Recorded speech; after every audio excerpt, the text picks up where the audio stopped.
കൃഷ്ണ ഗുരുവായൂരപ്പ ശരണം. ഗുരുവായൂരപ്പൻ്റെ ഉച്ചപൂജയും കളഭാലങ്കാരമൊക്കെ കഴിഞ്ഞു. നട തുറന്നു. ഗുരുവായൂരപ്പനെ കാണാൻ പോണ്ടേ?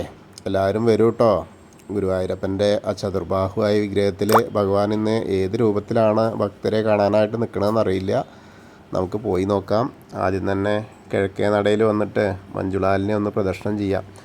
മഞ്ജുള വാരസ്യാരെയൊക്കെ ഒന്ന് സ്മരിച്ച് നേരെ വെങ്കല ഗരുഡ ശില്പവും അതേപോലെ കുചേലൻ്റെ ശില്പമൊക്കെ കണ്ട് നേരെ അത്തിമര ഗണപതി ക്ഷേത്രത്തിൽ വന്ന് ഗണേശനെ കണ്ട് തൊഴാം.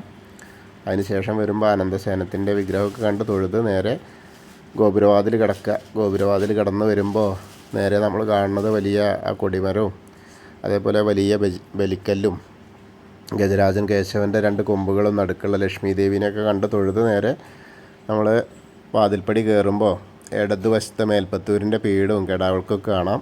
വലതുവശത്തെ ആദ്യത്തെ തൂണും നോക്കി തൊഴുത് നമ്മൾ ഭഗവാന്റെ ശ്രീലകത്തേക്ക് നോക്കുകയാണ്.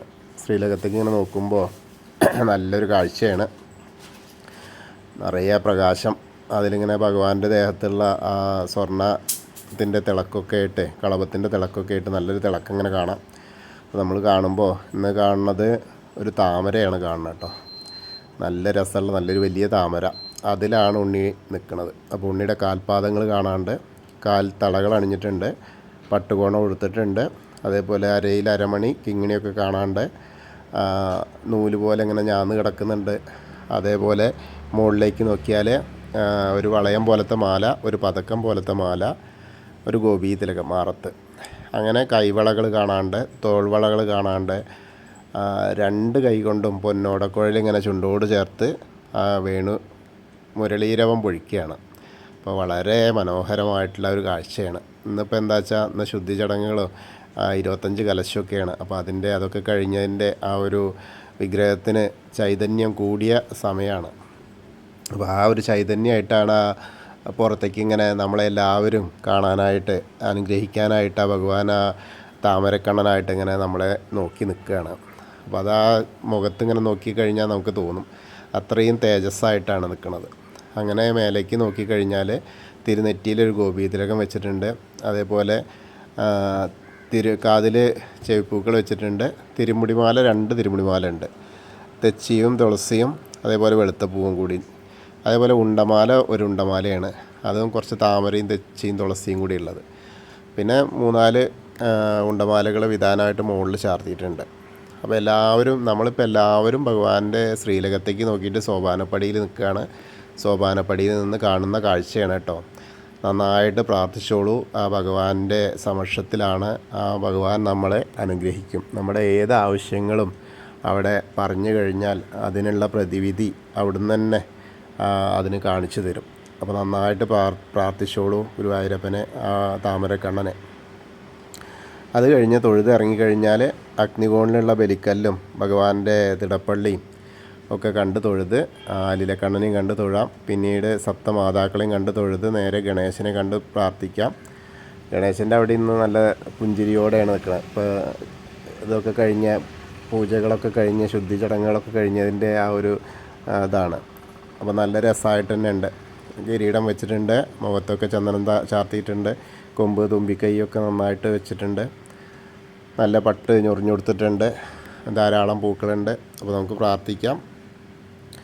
ഏകദന്തം മഹാകായം തപ്തകാഞ്ചന സന്നിഭം ലംബോദരം വിശാലാക്ഷം വന്ദേഹം ഗണനായകം. അത് കഴിഞ്ഞ് സരസ്വതി അറയ്ക്ക് നോക്കുക. സരസ്വതി ദേവീനെ കാണുക. സരസ്വതി നമസ്തുഭ്യം വരദേ കാമരൂപിണി വിദ്യാരംഭം കരിഷ്യാമി സിദ്ധിർഭവതു മേ സദാ. അതിനുശേഷം അവിടുന്ന് ഇങ്ങനെ വരുമ്പോൾ ആ കോർണറിലെത്തിയാൽ ചെറിയ ഗണേശനെ കണ്ട് തൊഴാം. മത്സ്യം, കൂർമ്മ, വരാഹം, നരസിംഹം വരെയുള്ള രൂപങ്ങളൊക്കെ കണ്ട് തൊഴുത് നേരെ അവിടുന്ന് ഇങ്ങനെ മേൽശാന്തിയുടെ അവിടുന്ന് അർച്ചന പ്രസാദമൊക്കെ വാങ്ങാം. അതിനുശേഷം നേരെ വാമന രൂപവും ഗജേന്ദ്രമോക്ഷത്തിൻ്റെ രൂപമൊക്കെ കണ്ട് തൊഴുത് അനന്തശായിയായ ആനന്ദപത്മനാഭനെയും കണ്ട് തൊഴാം. അങ്ങനെ വന്ന് നമ്മൾ ഗരുഡാരൂഢനായിരിക്കുന്ന മഹാവിഷ്ണുവിനെയും കണ്ട് പിന്നീട് ശ്രീകോവിലിൻ്റെ പുറകുവശത്ത് വന്ന് സാഷ്ടാംഗം നമസ്കരിക്കുക. നമസ്കാരമൊക്കെ കഴിഞ്ഞ് വരുമ്പോൾ ബാക്കിയുള്ള ദശാവതാര വിഗ്രഹങ്ങൾ ഭാർഗവരാമനും ശ്രീരാമചന്ദ്രനും ബലരാമനെയും അതേപോലെ ശ്രീകൃഷ്ണനെയൊക്കെ കണ്ട് തൊഴുത് മുരുകനെയും കണ്ട് തൊഴാം. പിന്നീട് ഹനുമാൻ സ്വാമിയുടെ അടുത്ത് വരെ ഹനുമാൻ സ്വാമിയെ കണ്ട് പ്രാർത്ഥിക്കാം. ഇന്നും കുങ്കുമം കുറച്ച് കുറവാണ്, ബാക്കി മാലകളൊക്കെ ധാരാളമുണ്ട്. നമുക്ക് പ്രാർത്ഥിക്കാം. ത്വമസ്മിൻ കാര്യനിര്യാഗേ പ്രമാണം ഹരിസത്തമ ഹനുമാൻ യജ്ഞമാസ്തായ ദുഃഖക്ഷയകരോ ഭവ മനോജവം മാരുതതുല്യവേഗം ജിതേന്ദ്രിയം ബുദ്ധിമതാം വരിഷ്ഠം വാദാത്മജം വാനരയൂഥമുഖ്യം ശ്രീരാമദൂതം ശിരസാ നമാമി. ബുദ്ധിർബലം യശോധൈര്യം നിർഭയത്വം അരോഗത അജാഡ്യം വാക്പടുത്തം ഹനുമസ്മരണാത് ഭവേത്. ഓം നമോ ഭഗവതേ ആഞ്ജനേയായ മഹാബലായ സ്വാഹ. അത് കഴിഞ്ഞ് അങ്ങനെ വന്ന് രാധാകൃഷ്ണ വിഗ്രഹവും കാളിയമർദ്ദന രൂപവും വെണ്ണക്കണ്ണനെയൊക്കെ കണ്ട് തൊഴാം. അങ്ങനെ അത് കഴിഞ്ഞ് ഓവിൻ്റെ അവിടെ വന്ന് പ്രാർത്ഥിക്കാം. താമരക്കണ്ണനെ കണ്ട് തൊഴാം. അതേപോലെ കൊടിമരം കണ്ട് തൊഴാം.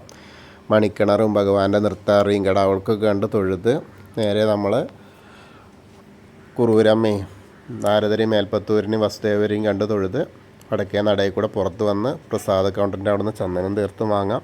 അതിനുശേഷം ഇടത്തരികത്ത് കാവിൽ ഭഗവതിയെ കാണാനായിട്ട് പോവാം. അങ്ങനെ ഭഗവതിയെ കണ്ട് പ്രാർത്ഥിക്കാം. സർവമംഗളമാംഗല്യേ ശിവേ സർവാർത്ഥസാധികേ ശരണ്യേ ത്രയംബകേ ഗൗരി നാരായണി നമോസ്തുതേ. അമ്മയെ കണ്ട് തൊഴുത് അവിടുന്ന് വരുമ്പോൾ കോർണറിലെത്തിയാൽ വടക്ക് പടിഞ്ഞാറ് ഭാഗത്തേക്ക് നോക്കി തിരിഞ്ഞു നിന്ന് മമ്മിയൂരപ്പനെ മനസ്സിൽ വിചാരിച്ച് മമ്മിയൂർ പോകുന്നതായിട്ട് സങ്കല്പിച്ച് നമശിവായ നമശിവായ നമശിവായ എന്നുള്ള പഞ്ചാക്ഷരി മന്ത്രം ജപിക്കുക. അപ്പോൾ മമ്മിയൂരപ്പൻ്റെ അനുഗ്രഹം നമ്മളിലേക്ക് എത്തും. അങ്ങനെ അത് കഴിഞ്ഞ് നേരെ കൊടിമരത്തിൻ്റെ അവിടെ വന്ന് വീണ്ടും ഭഗവാന്റെ ശ്രീലകത്തേക്ക് നോക്കിയിട്ട് ആ താമരക്കണ്ണനെ കണ്ട് തൊഴാം. താമരയിൽ നിന്ന് പൊന്നോടക്കുഴൽ ഊതുന്ന ഉണ്ണിക്കണ്ണനെ കണ്ട് തൊഴുത് നമസ്കരിക്കാം. പിന്നീട് കൂത്തമ്പലത്തിൽ വന്ന കിടാവൾക്ക് കാണാം, അവിടെയും തൊഴുത് നമസ്കരിക്കാം. അയ്യപ്പസ്വാമി അടുത്ത് വന്ന് അയ്യപ്പസ്വാമിയും കണ്ട് പ്രാർത്ഥിക്കാം. ഭൂതനാഥ സദാനന്ദ സർവഭൂതദയാപര രക്ഷ രക്ഷ മഹാബാഹു ശാസ്തേ സ്തുഭ്യം നമോ നമ. അതിനുശേഷം അവിടെ നിന്ന് പ്രദർശനം ചെയ്തു വന്ന് പടിഞ്ഞാറ നടയിലുള്ള ദീപസ്തംഭത്തിൻ്റെ മുകളിലുള്ള വേണുഗോപാലിനെയും കൊടിമരത്തിൻ്റെ മുകളിലുള്ള ഗരുഡധ്വജനെയും കണ്ട് തൊഴുത് നേരെ നമ്മൾ രുദ്രതീർത്ഥക്കുളത്തെ പ്രദർശനം ചെയ്യുക. പ്രദർശനം ചെയ്യുമ്പോൾ നടുക്കിരിക്ക് നോക്കിയാൽ കാളിയമർദ്ദന രൂപിയെ കണ്ട് തൊഴാം. പിന്നീട് അങ്ങനെ നാരായണാലയത്തിൽ പോയിട്ട് പൂന്താനം തിരുമേനി പൂജിച്ചിരുന്ന ഉണ്ണിക്കണ്ണൻ്റെ വിഗ്രഹം കണ്ട് തൊഴുത് നമ്മൾ നേരെ ഭഗവതി നടയിലും കിഴക്കേ നടയിലൊക്കെ വന്ന് തൊഴാം. അങ്ങനെ വന്ന് തൊഴുത് തെക്കേ നടയിലേക്ക് വരിക. തെക്കേ നടയിലേക്ക് വരുമ്പോൾ ആ കൂവളത്തെ കാണാം. കൂവളത്തെ ഒന്ന് പ്രദർശനം ചെയ്യുക. പ്രദർശനം ചെയ്യുമ്പോൾ മഹാദേവനെയും പാർവതീദേവീനെയൊക്കെ മനസ്സിൽ വിചാരിക്കുക. അപ്പോൾ അവരുടെ അനുഗ്രഹം നമ്മളിലേക്ക് എത്തും. അപ്പോൾ നമ്മൾ ഇന്നത്തെയും ഗുരുവായൂരപ്പൻ്റെ ഉച്ചപൂജയും കളഭാലങ്കാരമൊക്കെ കണ്ടു തൊഴുതു. എല്ലാവർക്കും ആ ഗുരുവായൂരപ്പൻ്റെ അനുഗ്രഹം ലഭിക്കും. കൃഷ്ണായ വാസുദേവായ ഹരയേ പരമാത്മനെ പ്രണതക്ലേശനാശായ ഗോവിന്ദായ നമോ നമഃ. ഹരേ കൃഷ്ണ. ഗുരുവായൂരപ്പ ശരണം.